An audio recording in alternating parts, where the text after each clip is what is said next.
Ayan, so guys, papakita ko po sa inyo ngayon kung ano laman itong in-order nating JBL Bluetooth speaker Charge 3 Mini sa Lazada. Mag-unbox po tayo ngayon. Yes. Tingnan natin kung worth it ba siya sa halagang 300 pesos. Yes! Di kayo nagkakamali. 300 pesos. Di kayo nagkakamali ng deal. So, ito nga. Ito natin siya. Ang galing. Stick. So, bye. Yan. So, kung makikita nyo, ayun siya. Yan. Ito yung tsura ng box niya. Po. Harap at yung likod. So, ito yung ilalim niya. May mga ilalim. Merong excuse me. Yung mga sinasabi kung saan siya pwedeng i-pair, kung dito ba sa Smart TV, yan, hanggang phone, hanggang doon sa gadget na gaming, like PSP, gano'n. So, yan. Ngayon, tanggalin na natin siya.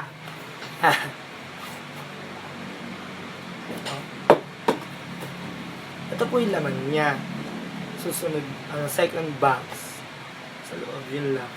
So, ito, kung binuksan nyo, ito siya. Ganyan lang. So, ito po ang laman niya. May nalaglag. Charger only. Charger port. Charger cord lang. Walang kasamang adapter. Tapos, speaker na agad. Ayan. Speaker. Ito nga. Ito siya. Ito na natin siya. Ito ang laman niya. Speaker. Ganito siya kalaki. Ganito po siya kalaki. I think, ito. Hindi ko matansya. Siguro. Ito, mga 6 inches to. Haba. Yan. Yung passive radiator niya, ito po. Kasi nakalagay na JBL. Shiny siya. Kung makikita nyo. Shiny siya. Yan. Shiny yung passive radiator niya. And then, yung mga slot niya sa likod. Ayan. Meron tayong charger port. Merong SD card slot.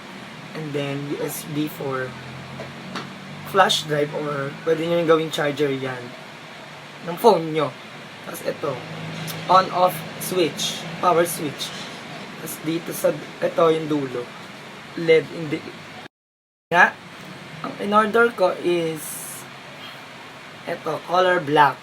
Black na JBL Charge 3 Mini. So, yun.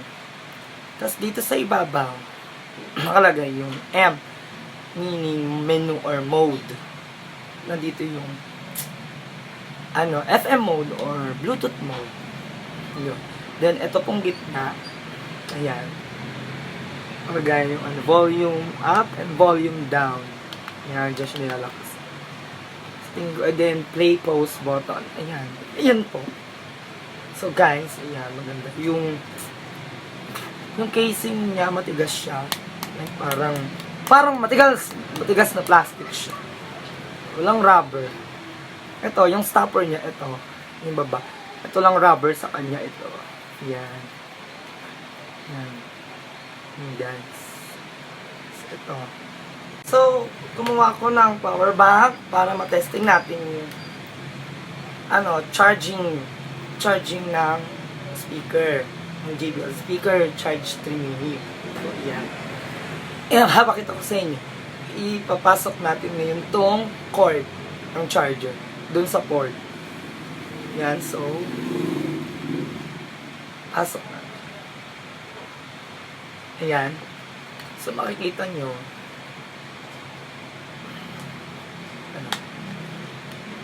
umiilaw siya ng kulay red. Wow! So, I think it means charge siya. Ganon. Ayan. Kulay red. Then, umilaw din yung power bank. Meaning, nagja-charge talaga siya. Ayan. So, tanggalin na natin. Ayan. So, ngayon po, magsa-sound test tayo. So, kailangan natin siya i-on. Sound test tayo ngayon ng JBL. Yan, in-on ko siya. Yan, tumunog po siya yung tuyo. Yan, ibig sabihin nun, bukas na siya. Yes. So, ayun po, nag-connect na siya. Then, umiilaw siya ng kulay blue. Yan, steady. So, try natin yung patugtog. Try natin yung YouTube. Yan.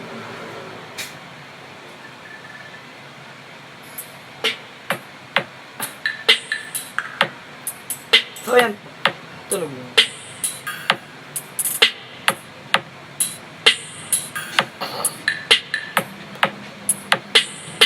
This is the home of the best remixes in the Philippines. And I mix DJs. Try natin siya nakasan. Yan. So, ngayon po, testing natin siya. Patugtog ulit. Yan.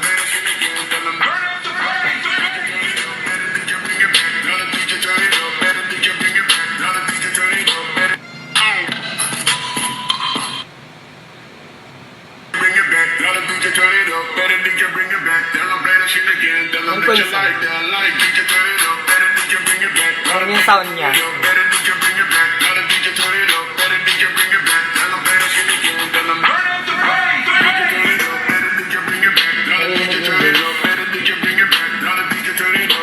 Medyo may bass lang siya.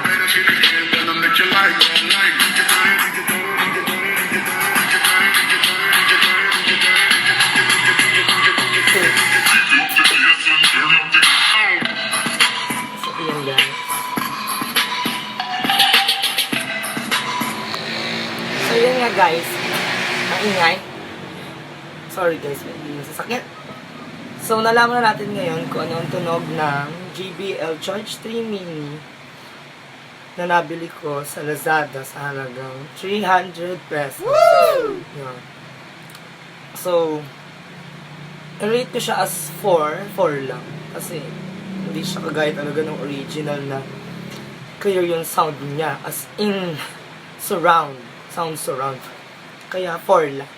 Pero good naman na siya sa pagkakabili ko, sa presyo na 300. Okay lang siya para sa akin. So, yun lang po. Maraming salamat.